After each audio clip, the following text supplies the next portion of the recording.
ولسوالی خروار لوگر که یکی از ولسوالی‌های دورافتاده این ولایت به شمار می‌رود و در جریان 20 سال گذشته از جمله ناامن‌ترین ولسوالی محسوب می‌شد، اما با حاکم شدن امارت اسلامی این ولسوالی به یکی از ولسوالی‌های امن مبدل شده است. در همین حال مسئولان امنیتی از تامین امنیت کلی در این ولسوالی خبر می‌دهند و می‌افزایند که سربازان امارت اسلامی شب و روز در خدمت مردم قرار دارند. زو کلونو کې چې لله الحمد اسلامي امارت الله پاک قایم کو تر اوسه پورې موږ یوه سیاسي فقه هم دلته نه ثبت کړې ده او نه یې لرو.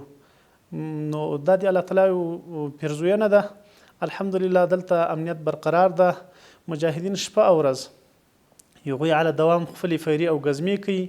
از سوی دیگر سربازان امارت اسلامی نیز اطمینان می‌دهند که آنان شب و روز در عرصه تامین امنیت جان و مال مردم قرار دارند و به هیچ کس و یا گروه اجازه اخلال امنیت را نمی‌دهند. الحمدلله لموږ سره په ښه پرمختګ سره او په ښه ورین تندي باندې د موږ د مجاهدینو سره همکار دي. نو هغه څوک چې هغه امنیت خرابوي دلته که هغه اره کړی مثال هر څوک نو هغو ته به هم علام جزا ورکوي. د دغو مجاهدینو په لاس به هغه خلک نیول کېږي او د قانون منګولو ته به سپارل کېږي. امارت اسلامي نظام ساتنه کوم، د اسلامي نظام خدمت کوم، نو 100% خوشحاله یم او ولس ته دا ډاډ هم ورکوم چې په خپل ارامه فضا کې ژوند ترسره کړي.